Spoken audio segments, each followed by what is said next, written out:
আসসালামু আলাইকুম। আজকে দুর্দান্ত একটি ম্যাচ দেখলাম। ব্রাজিলের 3-0 গোলে স্কটল্যান্ডকে হারালো। দুর্দান্ত একটা ম্যাচ। ভিনিসিয়াস জুনিয়র 2টা গোল করেছেন। নেইমার জুনিয়রও আজকে মাঠে নেমেছেন। কোচ তাকে শেষ 15 মিনিট খেলিয়েছেন। দীর্ঘ 3 বছর পর তিনি মাঠে নামলেন।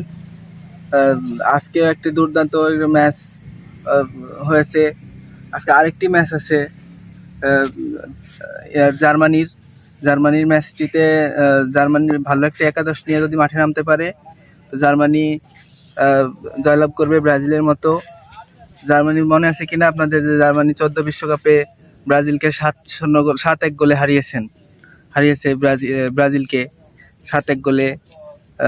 ভালো একটা একাদশ নিয়ে যদি আজকে মাঠে নামতে পারে তাহলে জার্মানি ব্রাজিলের মতো জয়লাভ করবে এবং চারবারের চ্যাম্পিয়ন জার্মানি, 5বারের চ্যাম্পিয়ন ব্রাজিল শেষ 32-এ জায়গা পেয়েছে। এবার জার্মানির পালা। জার্মানি যদি শেষ 32-এ জায়গা পায় তাহলে একটি ভালো বিশ্বকাপ আমরা উপভোগ করতে পারবো।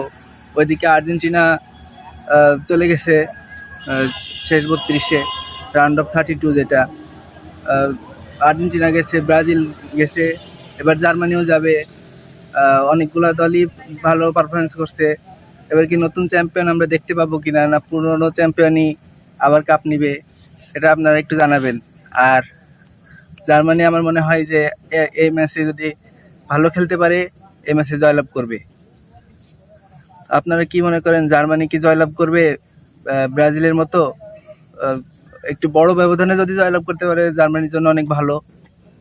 ব্রাজিল যেমন 3-0 গোলে জয়লাভ করলো, আজকে জার্মানি যদি এরকম একটি বড় ব্যবধানে জয়লাভ করতে পারে আর 90 মিনিট যদি তারা অ্যাটাকিং ফুটবল খেলতে পারে তাহলে আমার মনে হয় যে জার্মানি ব্রাজিলের মতো জয়লাভ করবে এবং পরের রাউন্ডে উত্তীর্ণ হবে। তা আপনারা কি মনে করেন, জার্মানি কি পারবে এবার রাউন্ড অফ 32-তে যেতে? আমরা কি নতুন চ্যাম্পিয়ন দেখবো, না জার্মানি তো 4বারের চ্যাম্পিয়ন? নতুন চ্যাম্পিয়ন বললে তো ভুল হবে। আমরা হয়তো বা নতুন আরেকটি দলকে দেখতে পারি চ্যাম্পিয়ন হিসেবে, বা পুরনো দলও চ্যাম্পিয়ন হতে পারে, বলা যায় না। তো আপনারা কি মনে করেন, জার্মানি কি পারবে এবার চ্যাম্পিয়ন হতে, নাকি নতুন দল আমরা পাবো? আপনারা একটু কমেন্ট বক্সে জানাবেন প্লিজ।